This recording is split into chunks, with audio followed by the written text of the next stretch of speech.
Assalamualaikum warahmatullahi wabarakatuh. Salam sejahtera untuk kita semuanya. Keanekaragaman ras, suku, budaya, dan agama dalam keharmonisan agama di negara Republik Indonesia. Inilah keanekaragaman ras, suku, budaya, dan agama dalam kehidupan kita sehari-hari. Di sini kita bisa melihat bagaimana perdagangan yang berada di antara perahu satu dengan perahu yang lainnya, saling bergandeng tangan walaupun berbeda agama, kemudian saling memberikan takjil ketika berbuka puasa di jalan raya. Kemudian dalam materi kita pada kesempatan kali ini, saya Masudi Haryanto SHIME akan menjelaskan atau menerangkan yang berkaitan dengan mata kuliah kita, yaitu pengantar ekonomi mikro. Dari capaian pembelajaran kita, yaitu materi ruang lingkup ekonomi mikro, mahasiswa mampu menunjukkan sikap takwa kepada Tuhan Yang Maha Esa dan memiliki sikap religius yang tercermin dalam setiap analisis dan keputusan ekonomi yang dilakukan dengan memperhatikan nilai-nilai Islam dan ekonomi mikro. Kemudian capaian pembelajaran mata kuliah kita, yaitu mahasiswa mampu memahami dan menjelaskan konsep dasar ekonomi mikro, ruang lingkupnya, termasuk permintaan, penawaran, dan keseimbangan pasar, serta relevansinya dalam perbankan syariah. Ruang lingkup ekonomi mikro mencakup analisis terhadap berbagai aspek yang berkaitan dengan perilaku ekonomi individu dan perusahaan dalam membuat keputusan yang optimal, di mana ekonomi makro berfokus pada cara individu dan entitas kecil dalam perekonomian menggunakan sumber daya yang terbatas untuk memenuhi kebutuhan mereka. Selanjutnya, siapa sih pelaku-pelaku kegiatan dalam ekonomi? Yang pertama yaitu konsumen, di mana konsumen individu atau kelompok yang membeli barang dan jasa untuk memenuhi kebutuhan dan keinginan mereka. Yang kedua yaitu produsen, individu atau perusahaan yang memproduksi barang dan jasa.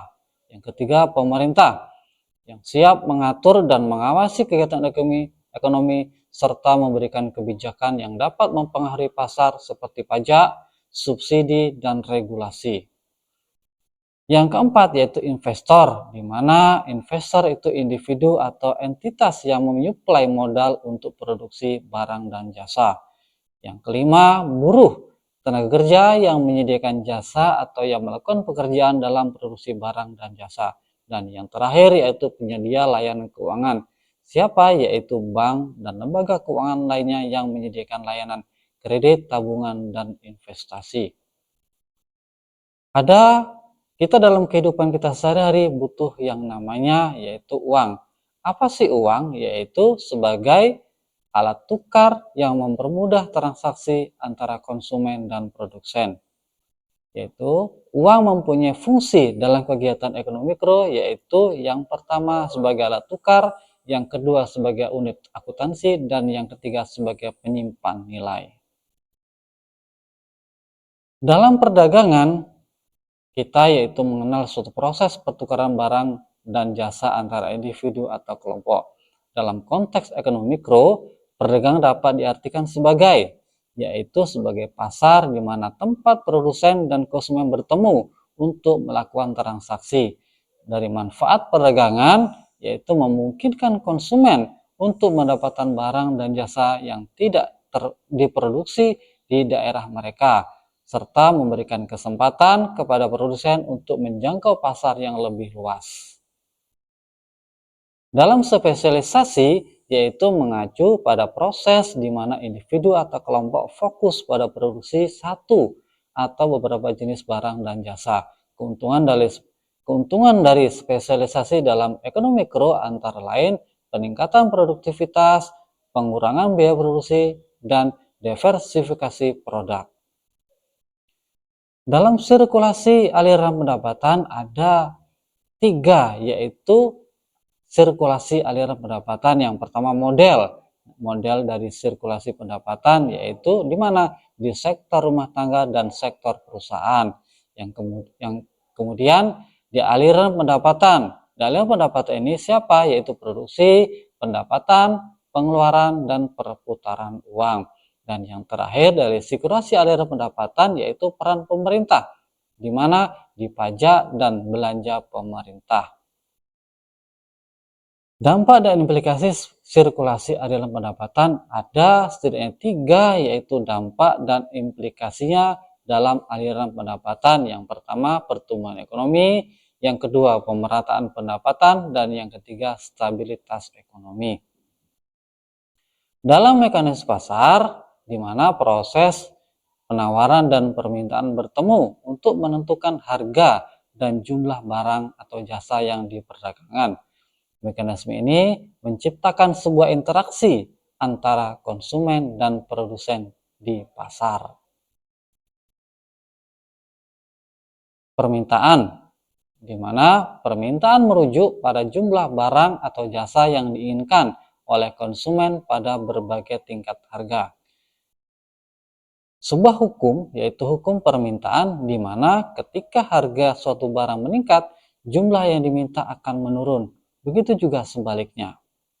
Kemudian ada penawaran, yaitu penawaran merujuk pada jumlah barang atau jasa yang bersedia diproduksi dan dijual oleh produsen pada berbagai tingkat harga.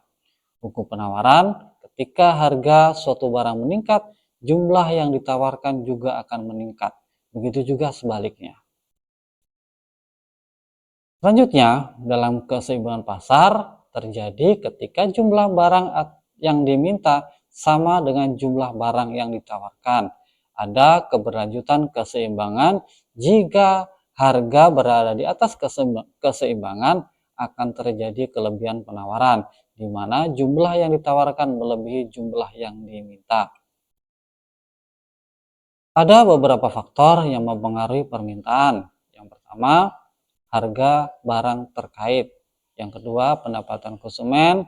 Yang ketiga, selera dan preferensi. Dan yang keempat, ekspektasi masa depan. Selanjutnya, ada faktor-faktor yang mempengaruhi penawaran. Ada sedikitnya 4 faktor yang mempengaruhi penawaran. Yang pertama yaitu biaya produksi, yang kedua teknologi, yang ketiga jumlah produsen, dan yang keempat kebijakan pemerintah. Selanjutnya ada beberapa perubahan dalam mekanisme pasar.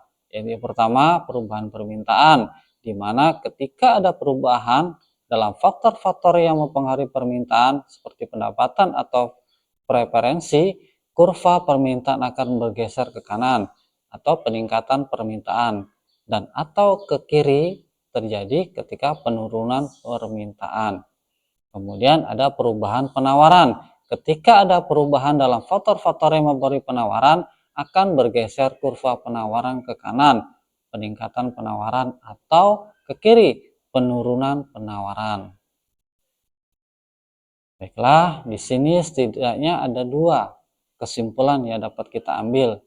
Itu yang pertama, sirkulasi aliran pendapatan dalam ekonomi mikro menggambarkan hubungan dinamis antara pelaku ekonomi dan bagaimana mereka berinteraksi melalui produksi, pendapatan, dan pengeluaran. Memahami sirkulasi ini penting untuk menganalisis kesehatan dalam efisiensi perekonomian secara keseluruhan.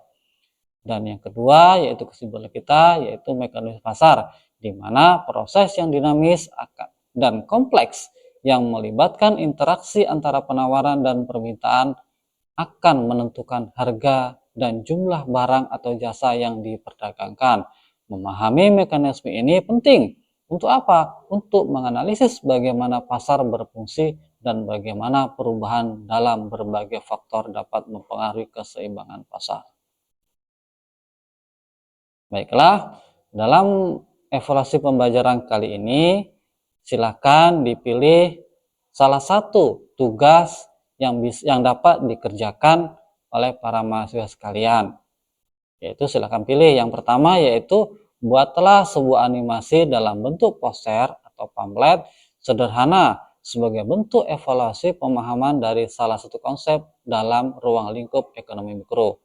Atau pilihan yang kedua, buatlah sebuah video durasi pendek yang menggambarkan konsep-konsep utama seperti pelaku ekonomi, peran uang, perdagangan, dan sirkulasi aliran pendapatan.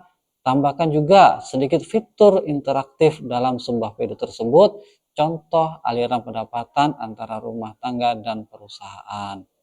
Itulah, silakan dipilih salah satu tugas atau evaluasi yang dapat kita ambil pembelajaran pada kesempatan kali ini. Sebelum mengakhiri materi kita hari ini, silakan dilihat atau silakan disimak video motivasi dalam kehidupan kita sehari-hari. Halo sahabat Bagia Studio, kali ini kami akan membahas satu cerita inspiratif mengenai sebuah ember bocor yang dimiliki seorang petani. Tentunya ada pelajaran yang bisa kita ambil dari cerita ini. Di suatu desa, ada seorang petani yang selalu mengambil air untuk keperluan sehari-hari dari mata air jernih yang terletak di pinggir hutan. Petani itu memikul dua ember besar. Salah satu ember ternyata memiliki lubang kecil halus sehingga air dalam ember menetes sepanjang jalan. Sesampainya di rumah, dari ember yang bocor tersebut hanya tersisa sepertiganya saja. Hari berganti hari, hal itu terus berulang. Suatu saat, anak petani yang mengetahui hal itu akhirnya menegur ayahnya yang dianggap melakukan hal yang sia-sia. "Ayah, apakah ayah tidak tahu jika salah satu ember ayah itu bocor? Jika tidak ditambal, maka ayah membuang waktu dan tenaga dengan sia-sia." Si petani tersenyum lalu mengajak anaknya menyisir jalur yang biasa dia lewati saat mengambil air. Si petani pun berkata, "Sebenarnya ayah tahu bahwa salah satu ember yang biasa ayah gunakan bocor. Oleh karenanya, ayah menaruh bibit cabai, tomat, sayuran, dan bunga di sepanjang jalan ini.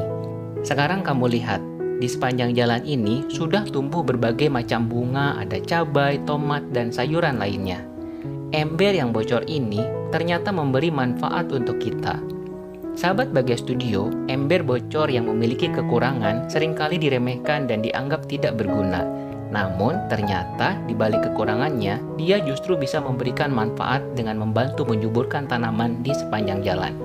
Begitu juga dengan kita, semua orang dilahirkan dengan kemampuan, kepintaran, dan kondisi keuangan yang berbeda-beda.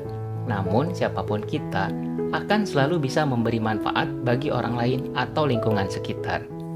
Dan sebaik-baiknya manusia adalah dia yang bisa memberi manfaat bagi orang lain dan lingkungan sekitarnya. Sahabat semua, walaupun kita memiliki kekurangan, bukan berarti kita tidak berguna. Tuhan akan selalu memberi jalan asalkan kita mau berusaha. Dan yang pasti, apapun kekurangan kita, kita selalu bisa memilih untuk bahagia. Terima kasih atas perhatiannya. Mohon maaf atas segala kekurangannya.